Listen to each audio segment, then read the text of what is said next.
Good morning बच्चों। आज दिनांक 13 अगस्त 2021, वर्ग प्रथम, विषय हिंदी, अध्याय 12। अध्याय का नाम है मेरा नाम बताओ। आप लोग पेज नंबर 51 निकाल लीजिए। यह एक पहेली है। पहेली के माध्यम से एक कविता लिखा गया है, जो इस कविता के कवि जो है इंदुमती है। और जो है इस कविता को आप लोग ध्यान से सुनिए।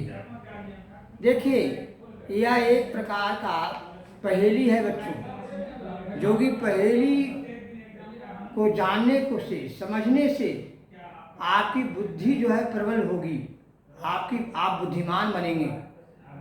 आप जो है आपकी मानसिकता में जो है विकास होगी। अब देखिए, मेरा नाम बताओ है कवि। आप लोग बताइएगा कि यह क्या चीज़ है।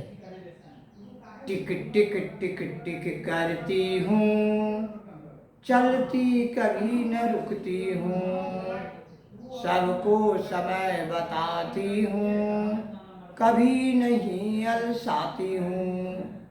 अलसाती मतलब क्या होता है बच्चों? अलसाती माने होता है आलस के कारण काम करने के लिए मन नहीं करना। यदि आपके पास आलस है तो आप कोई भी काम नहीं कर सकते हैं, है ना। आलस ही मनुष्याणाम शरीरस्थो महाविपो। आलस जो है मनुष्य का सबसे बड़ा दुश्मन है, इसलिए आलस नहीं करना चाहिए बच्चों। अब देखिए कितना बढ़िया ये पहेली है। आप लोग अपनी बुद्धि से बताइए, दिमाग से। टिक टिक टिक टिक करती हूँ, चलती कभी नहीं रुकती हूँ, सबको समय बताती हूँ, कभी नहीं अलसाती हूँ। आप लोग समझते जाइए। आप इस पहेली का क्या चीज़ है बताइएगा। कभी नहीं मैं सोती हूँ, थक कर कभी न रोती हूँ, एक चाल से चलती हूँ, पथ से कभी नहीं डिगती हूँ। तुम सब भी आलस छोड़ो, मेहनत से मुंह मत मोड़ो, पथ पर चलते जाओगे तो मंजिल पा जाओगे। मेरा नाम बताओगे, बुद्धिमान कहलाओगे, मुझे नहीं यदि पहचाना तो बुद्धू बन जाओगे। बताइए बच्चों क्या है। टिक टिक टिक टिक करती हूँ, चलती कभी नहीं रुकती हूँ। जानते हो क्या है? घड़ी है। घड़ी जो है बच्चों क्या बताती है? समय बताती है। टिक टिक टिक टिक दिन रात चलती रहती है, 24 घंटा।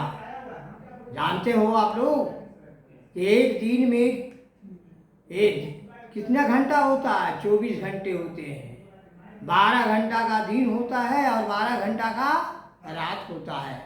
और घड़ी जो है कभी नहीं रुकती है, वो अपना समय बताती है। घड़ी के पास आलस नहीं है, वह कभी नहीं सोता है और कभी नहीं रोता भी नहीं है। एकदम खूब परिश्रम करता है, चलते रहता है। टिक टिक टिक टिक टिक टिक टिक टिक, है न। एक चाल से चलती हूँ, पथ से कभी नहीं डिगती हूँ। पथ माने क्या होता है? रास्ता। कभी भी वो अपने रास्ता से जो है नहीं डिगती है।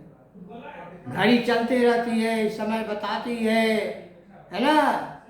तो इस प्रकार से बच्चों यह पहेली आप लोग जान गए। टिक टिक टिक टिक करती हूँ, क्या चीज था? घड़ी था।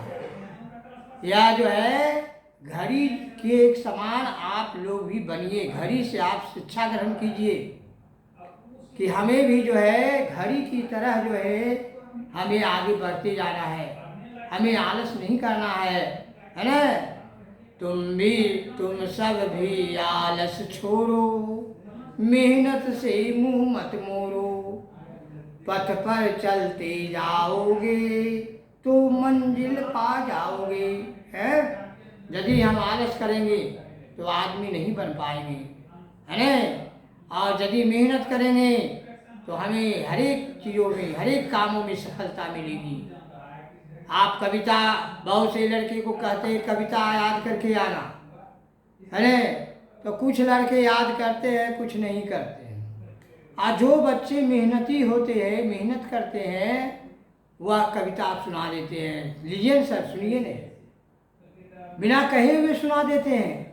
और कुछ लड़के जो है कविता जब कहेंगे तो नहीं सुनाएगा, याद ही नहीं करे, कहेगा सर हमको समय ही नहीं मिला। तो बताइए, हैं, मेहनत करना होगा। पढ़ने, यदि पढ़ना है तो मेहनत कीजिए, खूब मेहनत कीजिए और आलस को त्यागिए, है ना। पथ पर चलते जाओगे तो मंजिल पा जाओगे।